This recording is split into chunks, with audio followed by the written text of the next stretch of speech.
Hi everyone, वीरक classes में आप सभी का स्वागत है। इस वीडियो में आज हम मिसलेनियस क्वेश्चंस करेंगे जिसमें सभी हिस्ट्री, पॉलिटी, ज्योग्राफी सारे क्वेश्चंस होंगे।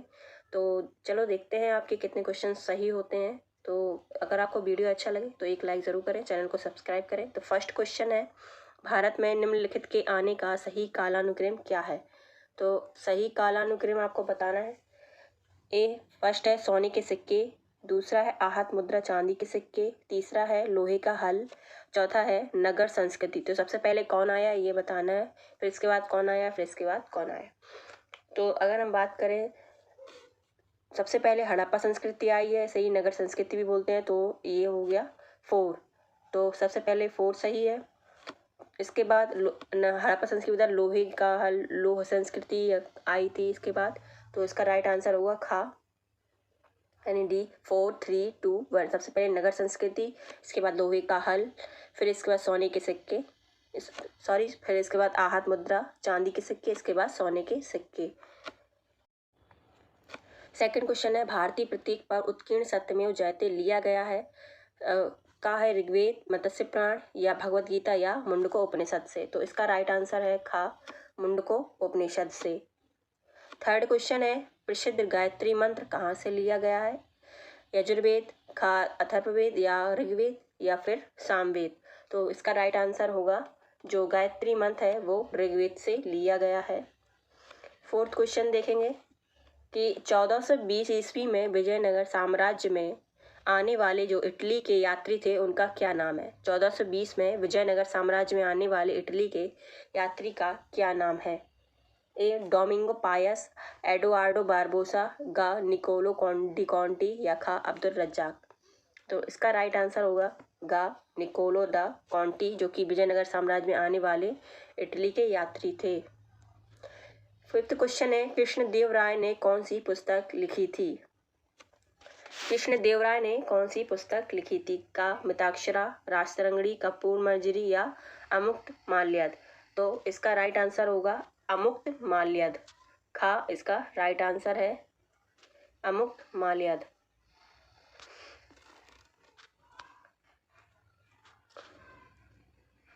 खा सही आंसर है अमुक्त माल्यद। मिताक्षरा की बात करें तो इसकी पुस्तक को लिखा था राजशेखर, जो कि महेंद्रपाल के गुरु थे। महेंद्रपाल कौन था, प्रतिहार वंश के राजा थे महेंद्रपाल। और राजतरंगिणी की बात करें तो उन्होंने इसको कल्हड़ ने लिखा था, जिसमें कश्मीर के इतिहास के बारे में बताया गया है। और कपूर मंजरी की बात करें तो इसे तो राजशेखर ने ही लिखा है। और मिताक्षरा को विज्ञानेश्वर ने लिखा है, जो कि याज्ञवल्क्य स्मृति पर टीका है एक। 6 क्वेश्चन है, निम्नलिखित में से कौन सा कथन असत्य है, का 1856 ईस्वी में ईश्वरचंद्र विद्यासागर के प्रयासों से विधवा पुनर्विवाह कानून बना। खा है इन्फेंट मैरिज प्रिवेंशन एक्ट 1931 में लॉर्ड इरविन के कार्यकाल में बना। गा वर्ष 1948 में शारदा एक्ट में बदलाव कर लड़की की विवाह की उम्र 16 और लड़के की 19 कर दी गई। खा है 1891 में बहराम जी मालाबारी के प्रयासों से एज ऑफ कंसेंट बना। तो इसमें कथन असत्य ढूंढना है, तो कौन सा असत्य है। इसमें से जो असत्य है वो है गा, वर्ष 1948 में शारदा एक्ट में बदलाव कर लड़की की विवाह की जो उम्र है, लड़की की उम्र थी 14 साल की गई थी और लड़के की उम्र 18 साल की गई थी। किसके समय में, लॉर्ड इरविन के समय में। 1930 शारदा एक्ट 1930 में लड़की की उम्र 14 और लड़के की उम्र 18 वर्ष कर दी गई। बाकी सब सही है यहाँ पे। तो 7 क्वेश्चन है, इनको हमें बताना है इसमें से कौन सा सही है। आदि ब्रह्म समाज, देवेंद्रनाथ टैगोर, भारतीय ब्रह्म समाज, आत्माराम पांडुरंग। सी है साधारण ब्रह्म समाज को आनंद मोहन बोस ने नेतृत्व किया। तो इसमें सही आपको बताना है कौन सा है। तो इसका सही आंसर होगा आदि ब्रह्म समाज, तो सही है देवेंद्रनाथ टैगोर, ये राइट है। और भारतीय ब्रह्म समाज ये गलत है, क्योंकि इसे केशव चंद्र सेन ने इसको नेतृत्व किया था। और साधारण ब्रह्म समाज आनंद मोहन बोस, ये राइट है। तो इसका सही आंसर होगा खा, फर्स्ट एंड थर्ड इसका राइट आंसर है। 8 क्वेश्चन है, मिलान करना है हमें। तो अभी ए है अभिनव भारत समाज, बी अनुशीलन समिति, सी गदर पार्टी और स्वराज पार्टी। तो यहाँ पे हमें मिलान करना है अभिनव भारत समाज जो कि है ए वी.डी. सावरकर,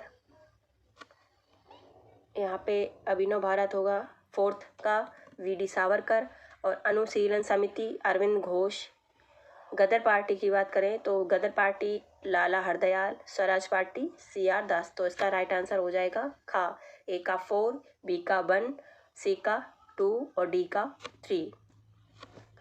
9 क्वेश्चन है, यदि आप, ये ज्योग्राफी से क्वेश्चन है, यदि आप कोहिमा से कोट्टयम की यात्रा सड़क मार्ग से करते हैं तो आपको मूल स्थान और गंतव्य स्थान को मिलाकर भारत के अंदर कम से कम कितने राज्यों से होकर गुजरना होगा। तो ये क्वेश्चंस आप, अगर आपके पास मैप है तो आप मैप से देखकर कर सकते हैं। तो यहाँ पे हम आपको राइट आंसर बता देते हैं। इसका राइट आंसर होगा खा, कोहिमा से कोट्टयम की अगर आप यात्रा करेंगे सड़क मार्ग से, ये यहाँ पे सड़क मार्ग पूछा है, और कम से कम कितने राज्यों से होकर गुजरना होगा। अपने मूल स्थान यहाँ पे कोहिमा से, गंतव्य स्थान है कोट्टयम, तो वहाँ तक कम से कम राज्य होंगे 7। 10th क्वेश्चन है कि विश्व मौसम विज्ञान संगठन का मुख्यालय जो है वो कहाँ स्थित है। वर्ल्ड मीटियोलॉजिकल ऑर्गेनाइजेशन का मुख्यालय कहाँ स्थित है। तो इसका राइट आंसर क्या है, इसका राइट आंसर होगा जेनेवा, खा है इसका राइट आंसर। 11 क्वेश्चन है कि गांधी जी द्वारा वर्ष 1933 तक संपादित समाचार पत्र का नाम क्या था। जो 1933 तक संपादित किया गया था समाचार पत्र, उसका नाम क्या था। तो उसका नाम था खा यंग इंडिया। ये ए जो है वो भी सर्वोदय गांधी जी के द्वारा ही लिखा गया था गुजराती भाषा में। The Indian war of independence नामक पुस्तक के लेखक कौन थे। ए का है जो कृष्ण वर्मा, खा मैडम कामा, बी.जी. तिलक या वी.डी. सावरकर। तो इसका राइट आंसर है VD. Savarkar. The Indian war of independence पुस्तक जो है वो वी.डी. सावरकर जी ने लिखी थी। 13 क्वेश्चन है, रॉलेट एक्ट के विरोध में किसने लगान न देने का आंदोलन चलाने का सुझाव दिया। रॉलेट एक्ट के विरोध में किसने लगान न देने का आंदोलन चलाने का सुझाव दिया। तो इसका राइट आंसर है खा, स्वामी श्रद्धानंद थे जिन्होंने लगान न देने का आंदोलन का सुझाव दिया।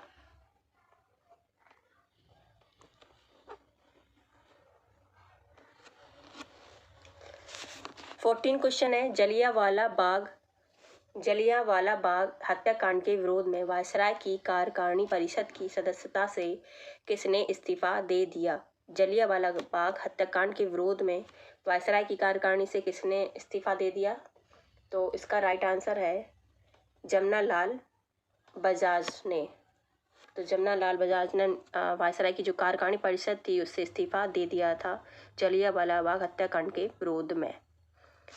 15 क्वेश्चन है, एक वर्ष में स्वराज का नारा गांधी जी ने कब दिया। एक वर्ष में स्वराज का नारा गांधी जी ने कब दिया। ए दांडी मार्च के समय, असहयोग आंदोलन के समय, या सविनय अवज्ञा आंदोलन के समय, या गोलमेज सम्मेलन के समय। तो बताएं आप क्या है इसका राइट आंसर। इसका राइट आंसर है असहयोग आंदोलन के समय में एक वर्ष में स्वराज का नारा गांधी जी ने दिया था। 16 क्वेश्चन है कि रेशम मार्ग विश्व के सुदूर हिस्सों के बीच जीवंत पूर्व आधुनिक व्यापार एवं सांस्कृतिक कड़ियों के अच्छे उदाहरण हैं। निम्नलिखित में से कौन सा एक रेशम मार्गों के बारे में सत्य नहीं है। तो रेशम मार्ग के बारे में बताना है का है, इतिहासकारों ने स्थल पर और समुद्र से होकर अनेक रेशम मार्गों को पहचाना। खा है, रेशम मार्गों ने एशिया को यूरोप और उत्तरी अफ्रीका से जोड़ा। दा है, रेशम मार्ग ईसवी सन से पूर्व अस्तित्व में थे और वे लगभग 15वीं शताब्दी तक फूले फले। खा है, रेशम मार्गी व्यापार के कारण स्वर्ण और चांदी जैसी मूल्यवान धातुएं एशिया से यूरोप तक फैली। तो इसमें कौन सा सत्य नहीं है यानी असत्य है वो बताना है। तो इसका जो राइट आंसर है, जो असत्य है वो है खा यानी डी, जो कि गलत है क्योंकि एशिया से स्वर्ण और चांदी नहीं, एशिया से यूरोप तक स्वर्ण और चांदी जो है वो नहीं फैली थी, बल्कि यहाँ से एशिया से जो है वो मसाले हमारे थे वो यूरोप तक गए थे, ना कि स्वर्ण और चांदी। बल्कि वहाँ से स्वर्ण और चांदी यूरोप से एशिया की तरफ आते थे। स्वर्ण और चांदी धातुएं जो थी कीमती वो यहाँ लाई जाती थी मसाले के बदले। 17 क्वेश्चन है, प्रवाल के संदर्भ में निम्नलिखित कथनों पर विचार कीजिए। प्रवाल के बारे में बताना है कि और बताना है कौन सा सही है। फर्स्ट है, अत्यधिक सागरीय लवणता प्रवाल के विकास के लिए हानिकारक है। पूर्ण स्वच्छ जल भी प्रवाल के लिए हानिकारक होती है। थर्ड है, चूना प्रवाल का प्रमुख भोजन होता है। तो इसमें सही उत्तर पहचाना है, केवल एक या तीन। गा केवल 3, खा है 1, 2 एंड 3, तीनों ही सही है। तो इसमें से आपको बताना कौन सा राइट आंसर है। इसका राइट आंसर है खा, 1, 2 एंड 3 तीनों ही सही है। अत्यधिक सागरीय लवणता प्रवाल के विकास के लिए हानिकारक होती है और पूर्ण स्वच्छ जल भी जो होता है वो प्रवाल के लिए हानिकारक होता है और चूना जो है वो प्रवाल का प्रमुख भोजन होता है।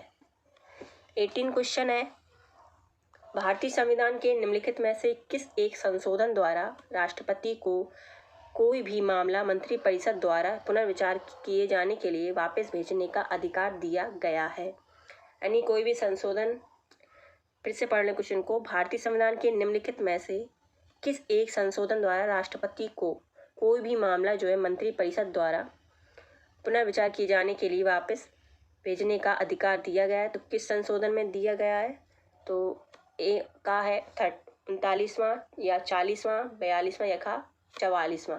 तो जो अधिकार दिया गया है राष्ट्रपति को वो है खा, पुनर्विचार के लिए जो संशोधन होता है मंत्रिपरिषद द्वारा पुनर्विचार के लिए भेज दिया जाता है वापस राष्ट्रपति के द्वारा। 19 क्वेश्चन है, भारतीय संविधान के अनुसार भारत के राष्ट्रपति का यह कर्तव्य है कि वे निम्नलिखित में से किसको संसद के पटल पर रखवाएं। फर्स्ट है, संघ वित्त आयोग की सिफारिशों को। सेकंड है, लोक लेखा समिति के प्रतिवेदन को। या थर्ड है, नियंत्रक महालेखा परीक्षक के प्रतिवेदन को। फोर्थ है, राष्ट्रीय अनुसूचित जाति आयोग के प्रतिवेदन को। तो इनमें से किस किस को संसद के पटल पर रखवा सकते हैं राष्ट्रपति। तो इसका जो राइट आंसर है वो है गा 1, 2, 1, 3 एंड 4, 1, 3 और 4। सेकंड जो है, लोक लेखा समिति का प्रतिवेदन लोकसभा अध्यक्ष के द्वारा लोकसभा अध्यक्ष के पास रखा जाता है रिपोर्ट जो है लोक लेखा समिति की। तो लोकसभा अध्यक्ष द्वारा लोक लेखा समिति के प्रतिवेदन को पटल पर रखवाया जाता है। तो अब 20 क्वेश्चन है जो कि लास्ट क्वेश्चन है, निम्नलिखित में से कथनों पर विचार करना है कि कौन सा सही है। भारतीय संघ की कार्यपालिका शक्ति प्रधानमंत्री में निहित है। सेकंड है, प्रधानमंत्री सिविल सेवा बोर्ड का पदेन अध्यक्ष होते हैं। तो कौन सा सही है इसमें से, तो इसका फर्स्ट तो जो है वो गलत है, क्योंकि कार्यपालिका शक्ति जो होती है वो प्रधानमंत्री में नहीं होती बल्कि राष्ट्रपति में होती है। और सेकंड है, प्रधानमंत्री सिविल सेवा बोर्ड के पदेन अध्यक्ष होते हैं, जो कि बिल्कुल गलत है। और आपकी राष्ट्रपति के द्वारा अध्यक्ष को चुना जाता है, उनकी नियुक्ति की जाती है, तो ये नहीं है। तो आज के लिए इतना ही। 20 क्वेश्चंस हो चुके हैं। आपके कितने क्वेश्चन सही हुए हैं हमें ज़रूर बताएं कमेंट बॉक्स में। वीडियो कैसा लगा ये बताएं, और आपको वॉइस मेरी क्लियर आ रही है ये भी बताएं। तो वीडियो आपको कैसा लगा ज़रूर बताएं, एक लाइक ज़रूर करें।